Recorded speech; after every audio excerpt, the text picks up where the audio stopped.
Welcome to Be Customer Led, where we'll explore how leading experts in customer and employee experience are navigating organizations through their own journey to be customer led, and the actions and behaviors employees and businesses exhibit to get there.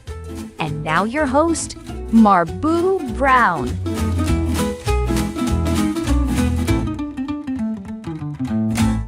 Hi, everyone, and welcome to this week's episode of Be Customer Led. On the program, we like to bring you strategies, practices, and policies that you can put to work in your business to help you to continue to raise the bar on customer and employee experience. And on today's program, we're going to do that by tapping into an opportunity that's under the radar for many people as a means of influencing customer experience. We're going to look at art on today's program. And I'm privileged to have with me Christina Bailey, who is the Chief Growth Officer at ArtLifting. Welcome to the program, Christina.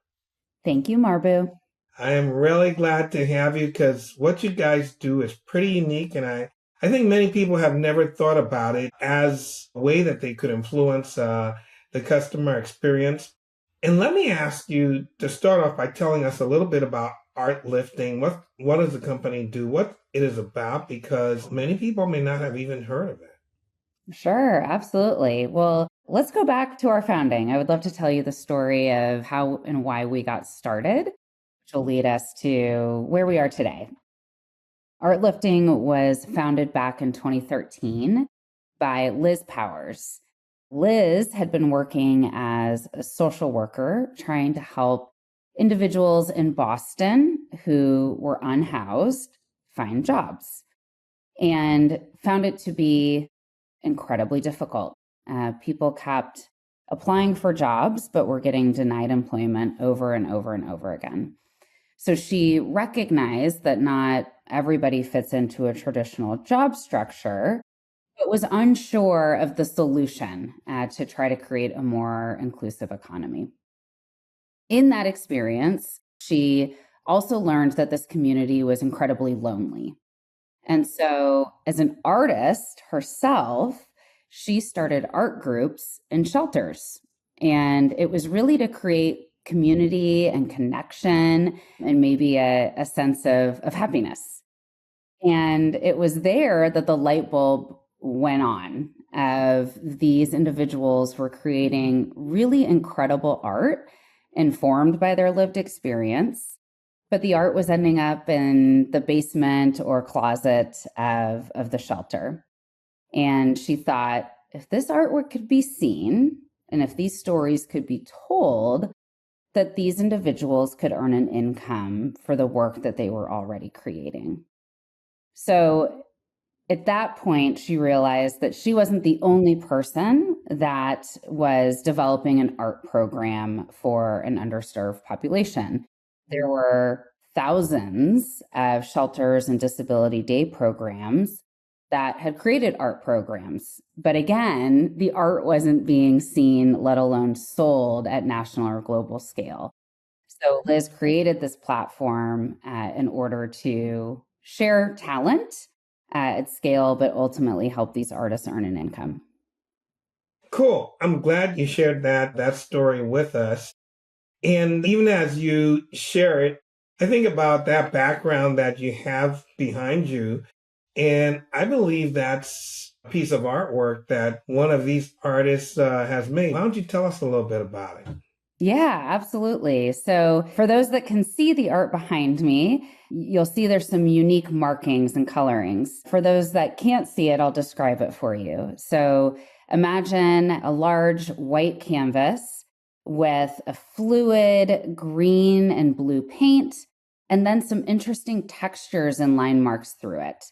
So this artwork was created by Jonah Dillon. He's one of our artists living in Austin, Texas, and he lives with muscular dystrophy.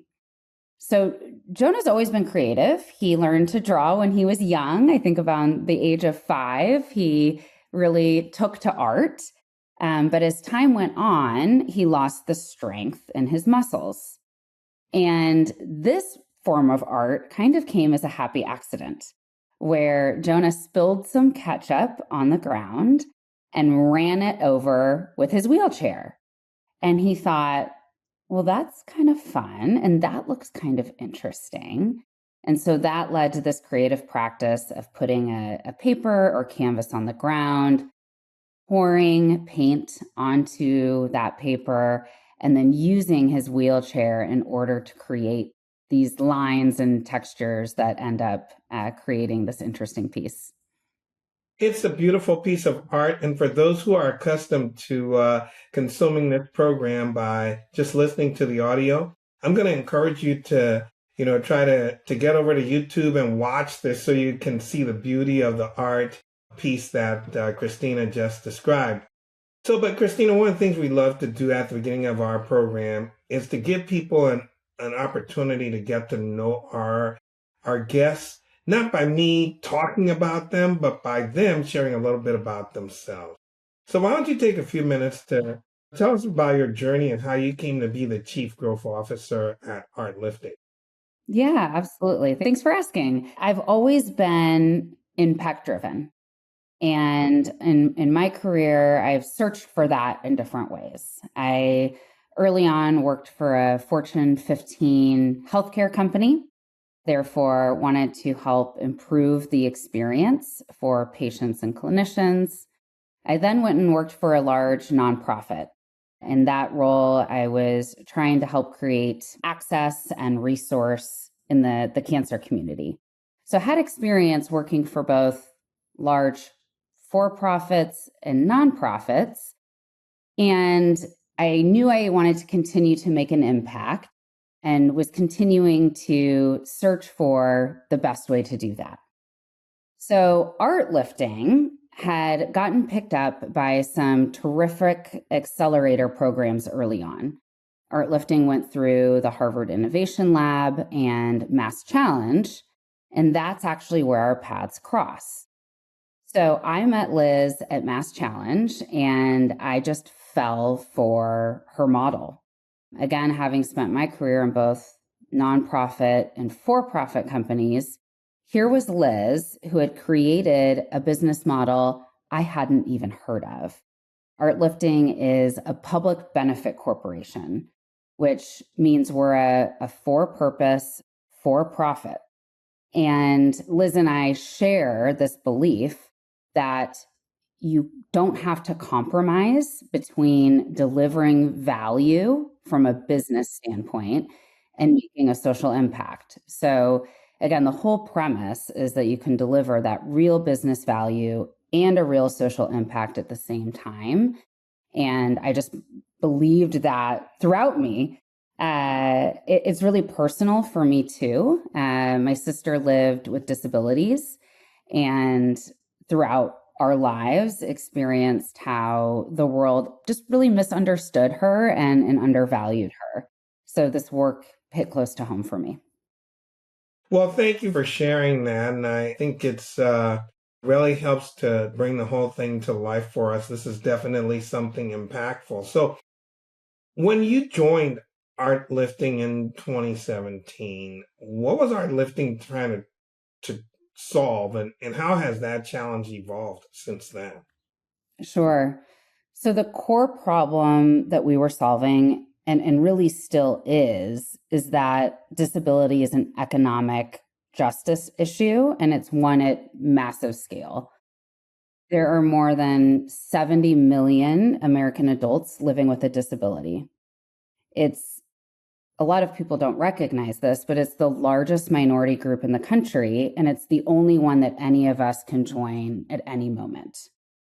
And 75% of people with disabilities aren't participating in the labor force. So unemployment runs about double what it is for people without disabilities. And it's expensive to be disabled. People with disabilities need roughly 28% more income just to reach the same standard of living as someone without a disability. So it works out to be about 18,000 more a year that someone with a disability needs to make in order to have, again, that same standard of living. So when you tie that with challenges around housing, it gets even harder, considering the majority of people that are on disability benefits still can't afford housing.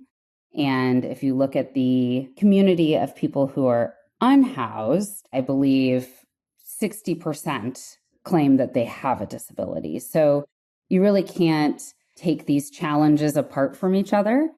So, if I were to sum that up, I'd say chronic unemployment for the disability community is a significant social challenge for our country and what we're looking to address. Great. So I think that gives us a great deal of context. So you all connect artists with disability and housing insecurity to corporate client.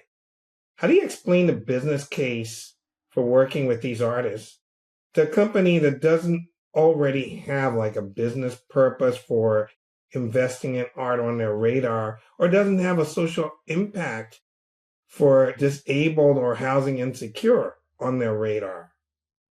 Yeah, absolutely. A lot of people, again, don't realize how prevalent disability actually is. With 1 in 4 of us living with a disability, it touches every family, it touches every workforce, it touches every customer base. Yeah, there's not a lot of degrees of separation here, like when you're talking 1 in 4, right? Exactly, exactly. And the community is very intersectional. So someone with a disability also has a race and a gender, and there's all these different parts of our identity. And disability is, again, it is something that touches all of us. However, as you mentioned, this isn't always on everyone's radar or part of their business strategy. So often there is a point of education, of helping our partners understand the prevalence and importance and the power of disability inclusion. Inclusive companies have twice as much revenue, they're more profitable. So there are real business benefits to having a more inclusive culture. Employees are looking for inclusive cultures. They are looking for a sense of purpose.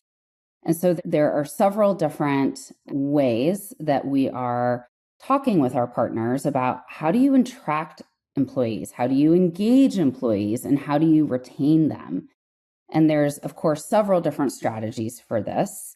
One is create a culture where people feel like they're welcome, that they belong in those environments. The design of the space is also really important to how they experience that company and they understand what that company cares about. And there's a lot of data about art and how it can improve wellness, productivity, how it sparks innovation. So there are absolute business benefits behind both art and inclusion. And when we combine those, we have a real powerful conversation that we can have about their people and culture strategy. And at the end of the day, every company is going to put something on their walls. And so to go to the social impact part, our question is always, why not make a difference? You're going to put something up on your walls. Let's make a social impact at the same time. The moment we started talking about corporate clients, the customer experience aspect of this comes into play, as well as the employee experience aspect of this comes into play. And you just said it. Every company is going to put something on their walls, and I've been in some very large companies that have, some pretty incredible art collections on their walls. I mean, for example, the Microsoft has an art collection on their walls in a number of these companies. So when we think about, like, you've got clients like Google, Starbucks, Bank of America, and the aforementioned Microsoft. These are our clients of ArtLifting already. So the companies that get it, what do they have in common? And what about those who you connect with that don't follow through to become clients? What's the typical type of impediment that keeps them from getting over the hump? Sure. Let's take Google and Bank of America. I think they're two great examples of companies that have very strong brands. We all know their colors. We have different associations with them. And what I appreciate about companies like Google and Bank of America is that they are true to their brand, keeping that consistency and awareness is important. However, they are willing to innovate and they are willing to pursue creative expressions of their brand and culture. So instead of just putting their logo everywhere or putting their values in writing in their branches or in their offices, they recognize that they can partner with someone like ArtLifting to be that creative representation of their brand and of their values. Both of those organizations value both art and design. They recognize how it can influence the employee and customer experience. And again, whether that is trying to foster trust, whether it's trying to create connection, whether it's trying to develop loyalty, they understand how the design of their space and that the stories that they tell can influence those outcomes. And so while I think very different brands, they both get that. And they've both prioritized inclusion in everything that they've done. Well, it's interesting, the two brands that you talk about, because one of those brands, like Bank of America, with all its branches, has a part of their organization that is very visible to the public. And the way they create that space creates certain kinds of vibes for people walking in there. Whereas the other one is mostly an online business, but their corporate offices and things like that could have certain vibes for their employees. And I suppose there's some ways that they can take this art and even use it in an online environment, right? But I'm curious about that. Like you walk into, a Chipotle, it has a certain kind of vibe and a certain kind of a feel. If you walk into a Red Lobster, it has a certain kind of a vibe and a certain kind of a feel, right? And that has a lot to do with some of the things they put on the walls. So I'm curious, these things do affect how customers consume the space and the whole experience that they're getting involved in when they go to one of these places. And I'm curious as to how some of these companies are working with ArtLifting to help create that vibe or that experience. I mean, do you guys get into active discussions around this kind of thing? Yeah, absolutely. And we're talking about ArtLifting as a whole, but within ArtLifting, we've got over 235 artists. We've got over 6,000 artworks that we are curating from, let alone the commissioned or the custom work that's being developed. And with that, the art is incredibly diverse because you're absolutely right. Different spaces and different brands are trying to express or accomplish different goals. So we may have an organization that is really focused on elevating their space. They want it to feel sophisticated or refined, while another space may want it to feel edgy and creative and energetic. And so we curate the art along multiple variables. We are trying to understand the use of the space, the desired outcomes for the space.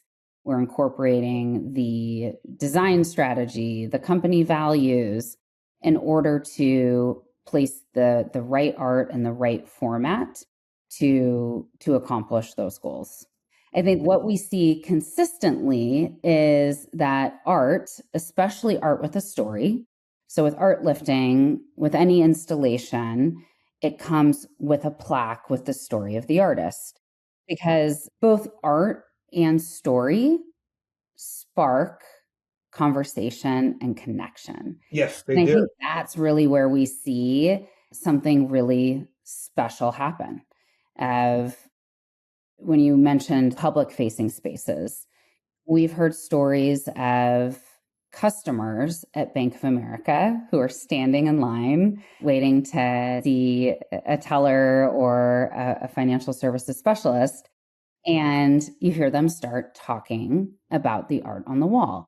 And often it's because of the story that's next to it.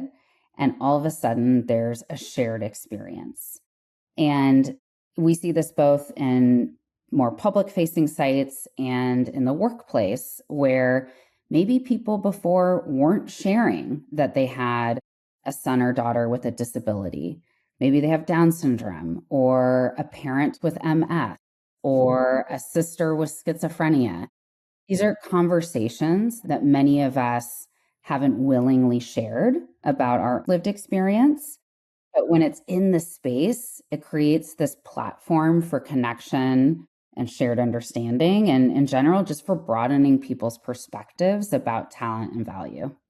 And some of the folks that you work with have some very unique ways of creating their art, like the one that we talked about at the beginning with the wheelchair. But I've had the occasion to see you speak and share some of the different stories of how these artists have been creating their art. And some of these are really unique ways that they wind up doing that. And so it's easy for these to become conversation pieces or something that takes the wait time that somebody has in a space.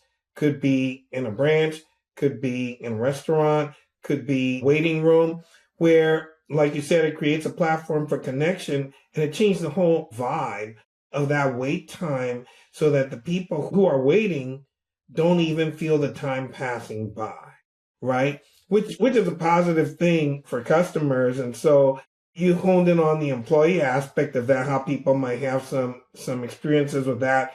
There's this whole customer aspect of people having experiences with that. We're talking a little bit about what gets people to move forward, or what kind of impediments people just can't seem to get over. And I know you shared about people who are moving forward, but what kind of obstacles or impediments or objections do you come across where people stop short of really connecting with you all? And I guess I was going to say indulging in some of this art.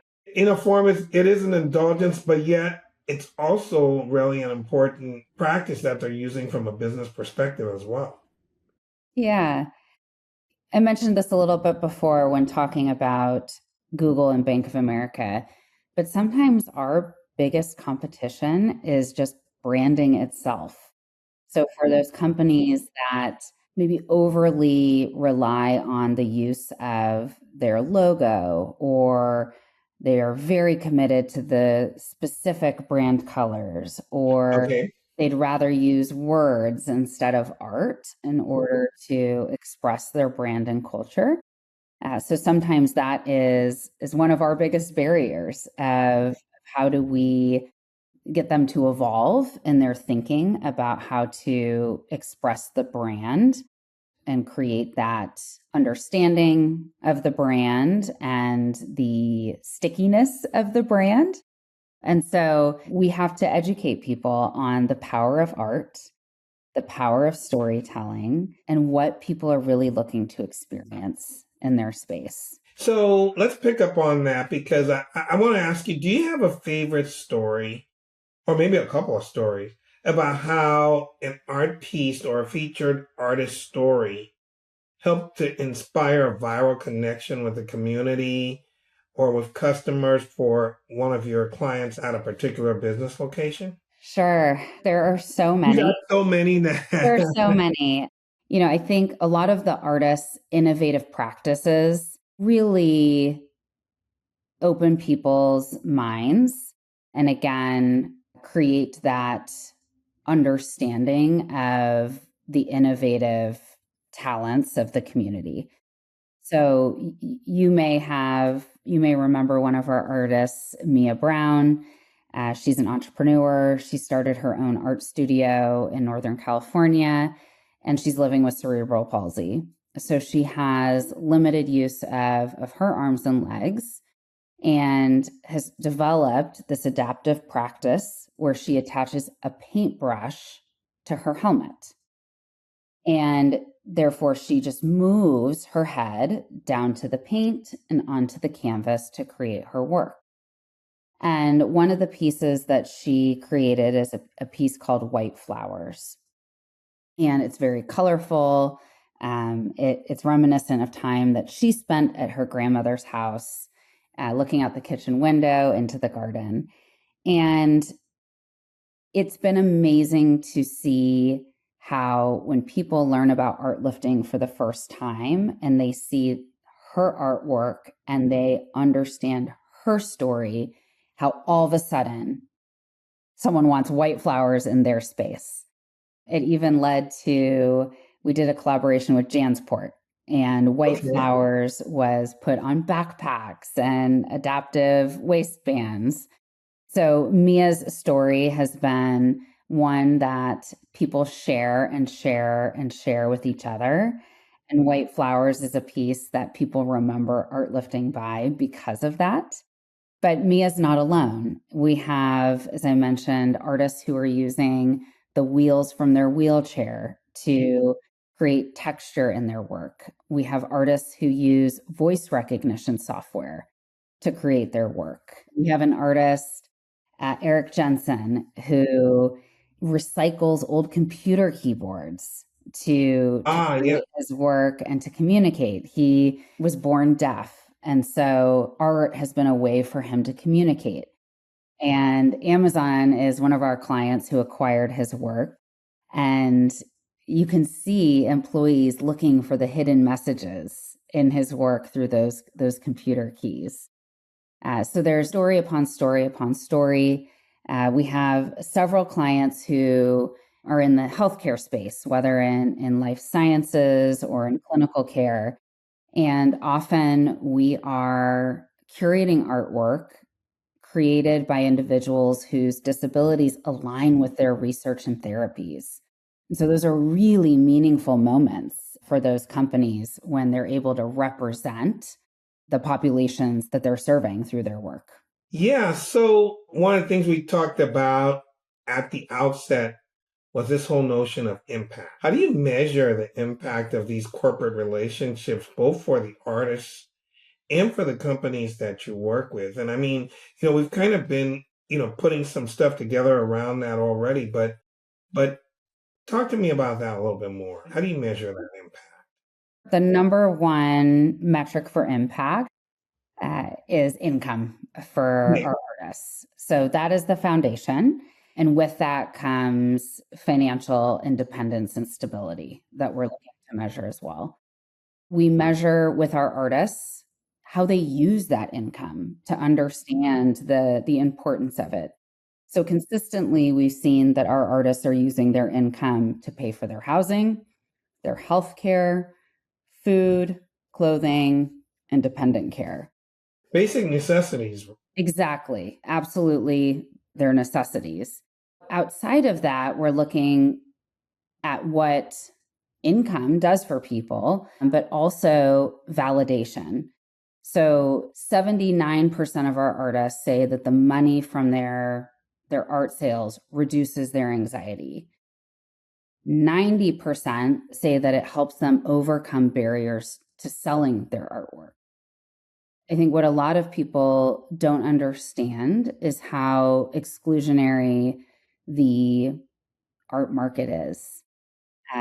Traditional galleries are often not very accessible for people with disabilities, whether because of transportation, social norms, how artists present themselves, existing relationships.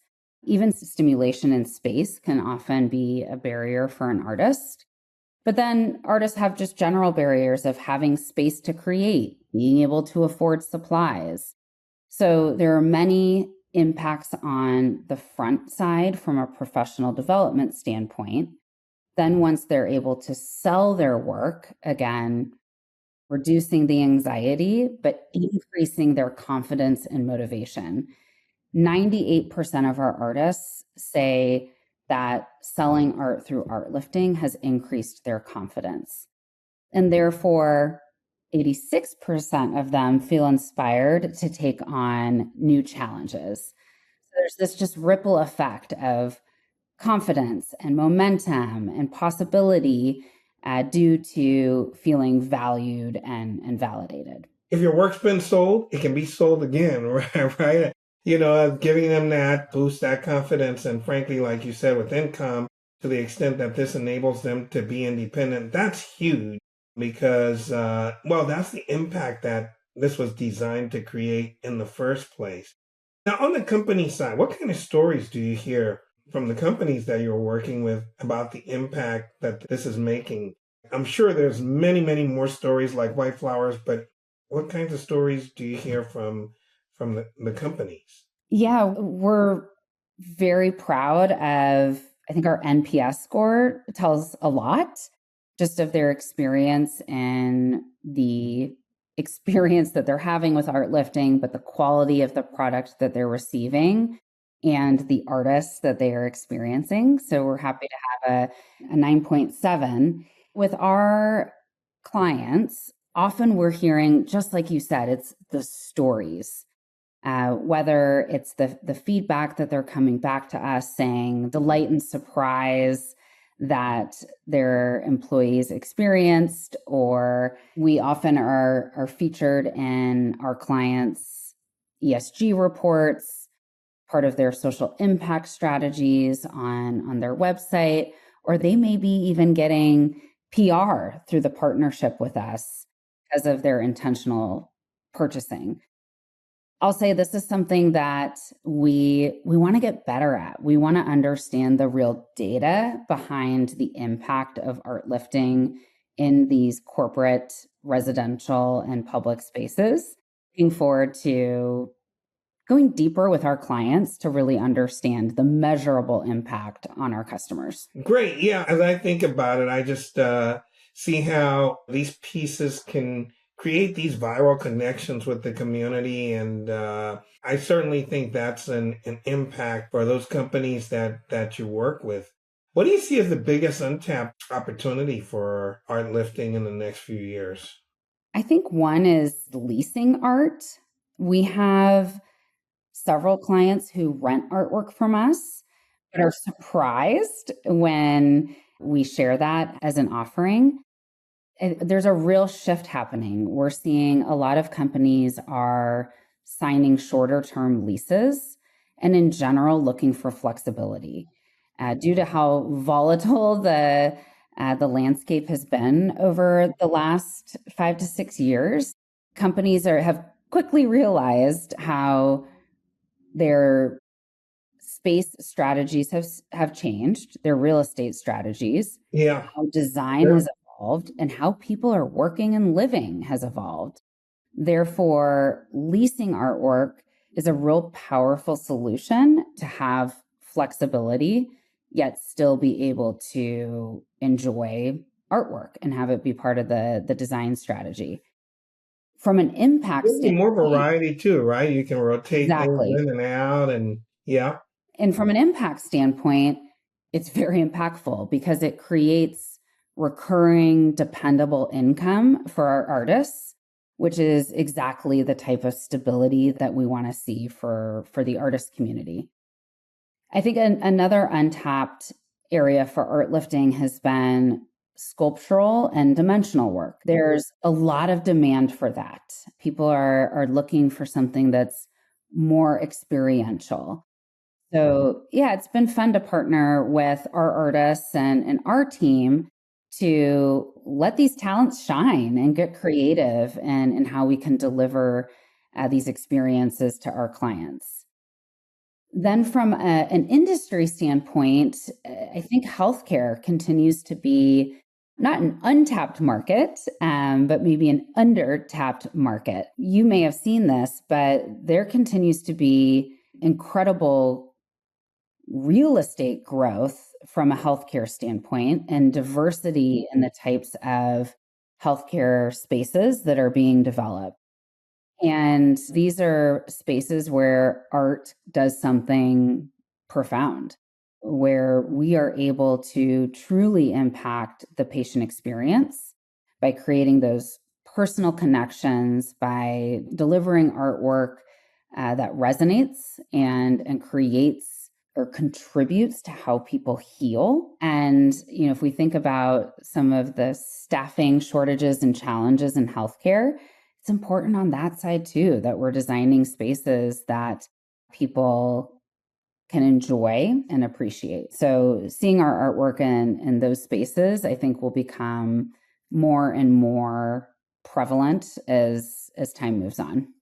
Yeah, it's interesting you mentioned that because I think that how people set up healthcare spaces, what they put on the walls, it's very different what you might see on the wall at an oncologist, what you would see on the wall at a general practitioner or something along those lines. And it gives the space a certain vibe, but it also connects with the folks who are coming in a certain way, right? And, can help to set the mood or not. These are sometimes overlooked, but very important aspects of how people consume their experiences in these spaces. So if a listener or a viewer wanted to tap into ArtLifting's mission, maybe what we said so far has really piqued their interest, what would be the best first step that they could take?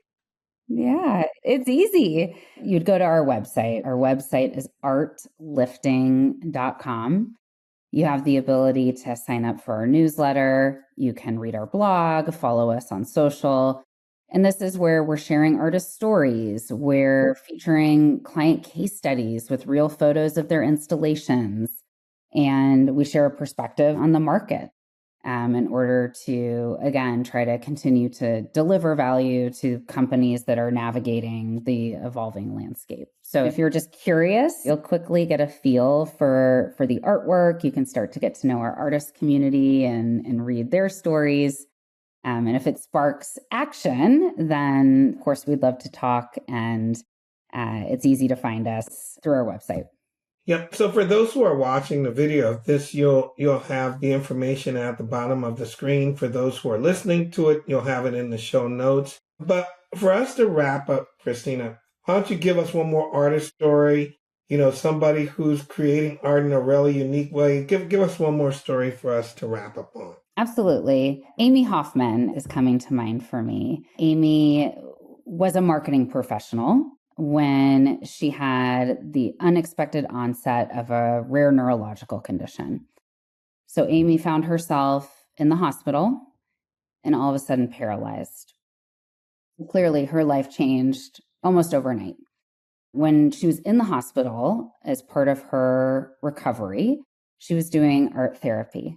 So she literally started painting in her hospital bed and found it to be incredibly meaningful for her to be able to express herself and try to communicate her experience. What that turned into was the evolution of her career from a marketing professional to a professional artist. Her work has been featured across the country on the walls of many of the brands that we've discussed. Most recently, as a large-scale mural on the side of a Verizon building in New York City. And what's incredible about Amy's practice is she puts large canvases on the ground, and then she uses unconventional tools. She uses long house painting brushes, and she uses wheels from her wheelchair to create her work. She's developed an innovative pulley system where she can pull the canvas up from the ground onto the wall to see what it would look like on the wall for a customer. So she is brilliant in her innovative practice. She has a beautiful use of movement and color, and is a good reminder of, one, again, innovation, but two, sometimes we have to recreate ourselves and find purpose and meaning and work in a new way. And she's the shining example of it. Cool. Well, I want to thank you for joining me on the program today. I think we've certainly opened the eyes of our audience to something different that can actually have an impact on how customers experience spaces, how employees experience spaces, and how it can make an impact on the community and create some viral moments. And really appreciate you taking the time to share this with us. And I want to thank our audience for coming to listen to this. And I think we've already told them how they can get in touch with you. So I'm going to thank you. I'm going to thank the audience. And for our audience, I'm going to say, come back again next time, because we're going to have another interesting, innovative episode for you that helps you to find strategies and use to raise the bar on customer and employee experiences in your business. But for today, that's all, folks, for this episode of Be Customer Led. Thanks for listening to Be Customer Led with Marbu Brown. We are grateful to our audience for the gift of their time. Be sure to visit us at becustomerled.com for more episodes. Leave us feedback on how we're doing, or tell us what you want to hear more about. Until next time, we're out.